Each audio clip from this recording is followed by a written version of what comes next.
যুবক বলে খলিফাতুল মুসলিমিন, আমি মুসাফির মানুষ, মদিনায় বড় অপরিচিত মানুষ, মদিনায় কেউ আমার চিনে না, আমিও মদিনার কেউ চিনি না।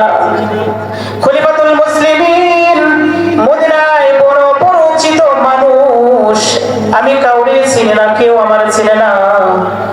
মদিনায় যদি আমার বাবা থাকতেন, বাবা তার সন্তানের জিম্মাদার হইতেন। খলিফাতুল মুসলিমিন, মদিনায় যদি আমার মা থাকতেন, তাহলে মা তার সন্তানের জিম্মাদার হইতো। মদিনায় যদি আমার একটা জোরের ভাই থাকতো, তাহলে ভাই ভাইয়ের জিম্মাদার হইতো।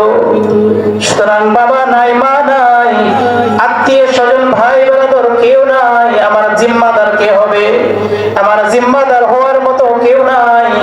সুতরাং আর দেরি করে লাভ নাই, আমারে মৃত্যুদণ্ড দিয়া দিন।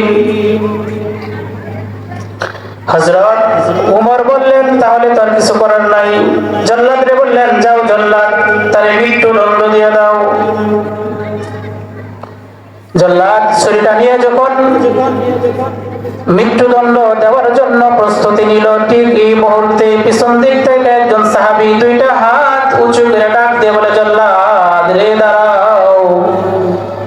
মদিনায় এই লোকটার, এই যুবকটার কোনো আত্মীয় স্বজন মানুষ নাই, বাবা নাই, মা নাই, ভাই ব্রাদার কেউ নাই, তার সাথে আমাদের রক্তের কোনো সম্পর্ক নাই, কিন্তু কোরআনের সম্পর্ক আছে।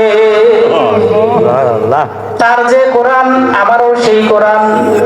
রক্তের সম্পর্ক না থাকলেও আমাদের মধ্যে কালিমার সম্পর্ক আছে। রক্তের সম্পর্ক না থাকলেও আমাদের মধ্যে ঈমানের সম্পর্ক আছে।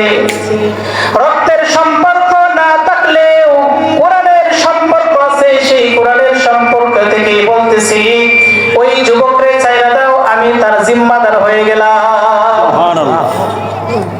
এবার খলিফাতুল মুসলিমিন উমর বললেন, তাহলে তো ঠিকই আছে, যে লোকটা হাত উঠাইছে এই লোকটা কোনো সাধারণ মানুষ না, তিনি পয়গম্বরের খাদিম হযরত আবু যর গিফারি রাদিয়াল্লাহু তাআলা আনহু, বড় মানের সাহাবী। হযরত আবু যর গিফারি, হযরত আবু যর গিফারি খাদিমে খায়রুল বাশার, খিদমতো মে জিंदगी ভর না বানায়া আপনা ঘর। পয়গম্বরের খেদমত করতে করতে নিজের জীবন ব্যয় করে দিয়েছে, নিজের জন্য একটা ঘর বানানোর সময় তার ছিল না।